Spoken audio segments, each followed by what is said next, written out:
السلام علیکم ورحمۃ اللہ وبرکاتہ۔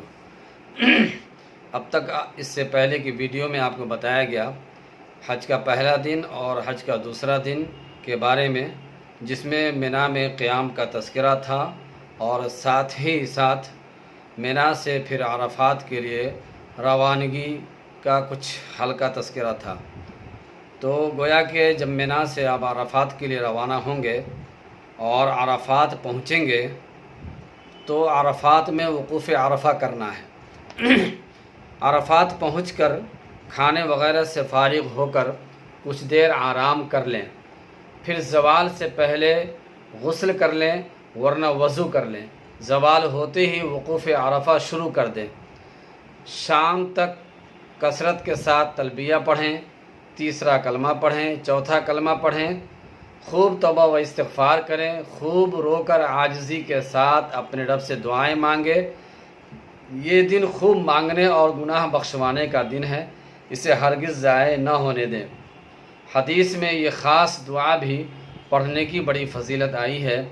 لا الہ الا اللہ وحدہ لا شریک لہ، لہ الملک ولہ الحمد وہو علی کل شیء قدیر 100 مرتبہ، قل یا ایھا الکافرون آخر تک 100 مرتبہ، اور اللہم صلی علی محمد وعلی آل محمد کما صلیت علی ابراہیم وعلی آل ابراہیم انک حمید مجید، اللہم بارک علی محمد وعلی آل محمد کما بارکت علی ابراہیم وعلی آل ابراہیم انک حمید مجید 100 مرتبہ پڑھنے سے اللہ تبارک و تعالی فرشتوں کو مخاطب کر کے فرمائیں گے کہ اس بندے کی کیا جزا ہے، اس کا کیا بدلہ ہے جس نے میری تسبیح و تحلیل، تکبیر و تعظیم اور تعریف و ثنا کی اور میرے رسول صلی اللہ علیہ وسلم پر درود بھیجا۔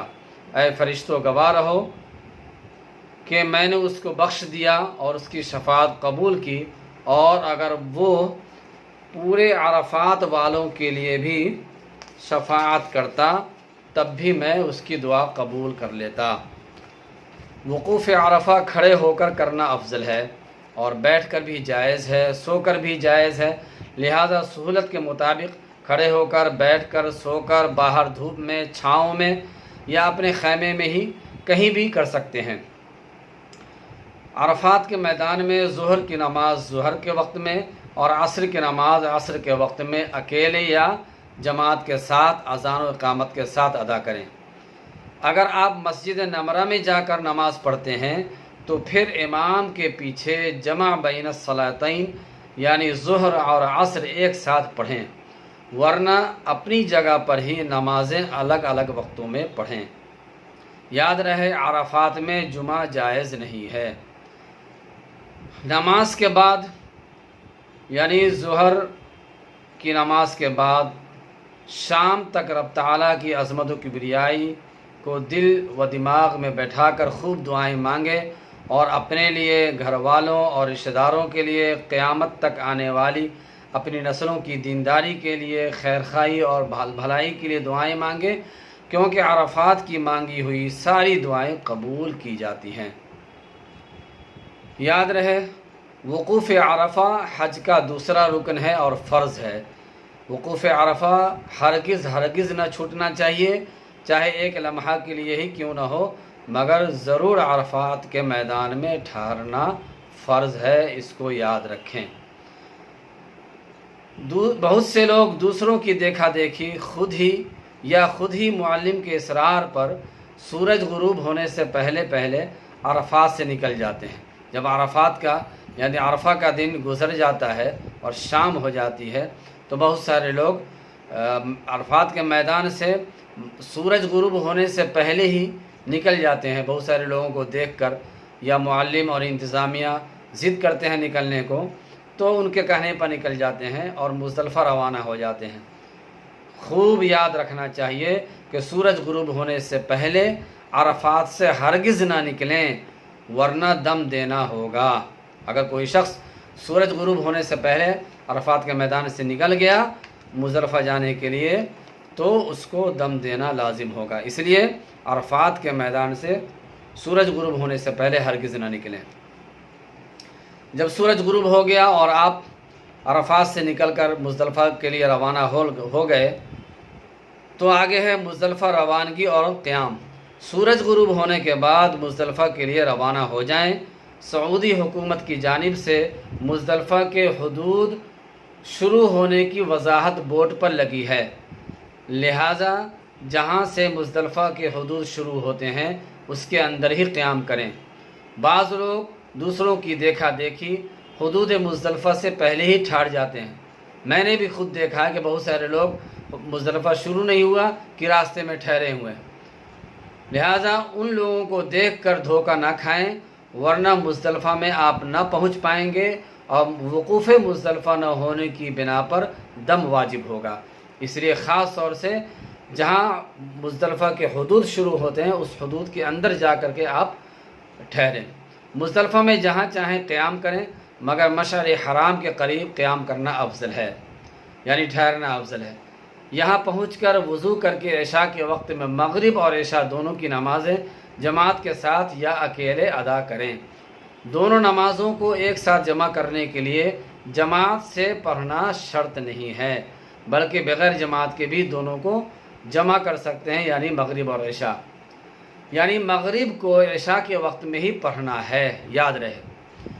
دونوں کے لیے ایک اذان اور اقامت ہی ہوگی، یعنی مغرب کے لیے اور عشاء کے لیے دونوں نماز کے لیے ایک اذان ہوگی اور ایک اقامت ہوگی۔ پہلے مغرب کی فرض نماز پڑھیں، پھر تکبیر تشریق پڑھیں، اس کے بعد لبیک پڑھیں، اس کے بعد فوراً عشاء کی نماز پڑھیں۔ عشاء کی نماز کا سلام پھیر جانے کے بعد مغرب کی 2 رکعت سنت پڑھیں، پھر اس کے بعد عشاء کی 2 رکعت سنت پڑھیں اور عشاء کی 3 رکعت وتر پڑھیں۔ اگر مغرب کے وقت میں مزدلفہ پہنچ بھی جائیں آپ، تب بھی مغرب کی نماز عشاء کے وقت سے پہلے نہ پڑھیں، یہ یاد رکھیں۔ چاہے جتنی رات میں آپ پہنچیں اتنی ہی رات میں مغرب کی نماز عشاء کے ساتھ پڑھیں، یعنی دونوں نمازوں کو ایک ساتھ پڑھنا ہے، جمع کرنا ہے۔ مبارک رات، یہ بڑی مبارک رات ہے، یعنی مزدلفہ میں قیام کی جو رات ہوتی ہے وہ بڑی مبارک رات ہے۔ اس رات کا مزدلفہ میں گزارنا سنت مؤکدہ ہے۔ اس میں ذکر و تلاوت، درود شریف اور دعا خوب دل لگا کر کریں، تلبیہ بھی پڑھتے رہیں، کچھ دیر آرام بھی کر لیا کریں۔ رات ہی میں چنے کے دانے کے برابر فی فرد، یعنی ہر ایک آدمی کے لیے 70 کنکریاں مزدلفہ سے چن کر تھیلی میں ڈال لے، یعنی ایک آدمی 70 کنکریاں اپنے لیے چنے گا۔ صبح صادق ہونے پر اذان دے کر فجر کی سنت پڑھیں اور فجر کی نماز باجماعت یا انفراداً ادا کریں۔ اس کے بعد وقوف مزدلفہ شروع کر دیں۔ یاد رہے وقوف مزدلفہ واجب ہے، خواہ تھوڑی ہی دیر کے کیوں نہ ہو، یعنی مزدلفہ میں ٹھہرنا واجب ہے، چاہے تھوڑی ہی دیر کے لیے کیوں نہ ہو۔ طلوع فجر کے وقت سے، یعنی فجر کا وقت شروع ہونے کے وقت سے طلوع شمس تک، یعنی سورج نکلنے تک وقوف مزدلفہ کا وقت رہتا ہے۔ لہذا اگر کوئی شخص بلا عذر طلوع فجر سے پہلے ہی مزدلفہ سے نکل گیا یا سورج طلوع ہونے کے بعد مزدلفہ پہنچا تو دم دینا لازم ہوگا۔ طلوع فجر سے لے کر طلوع شمس تک وقوف مزدلفہ کے دوران دعا میں مشغول رہنا سنت ہے۔ جب سورج نکلنے والا ہو تو مینا کے لیے روانہ ہو جائیں۔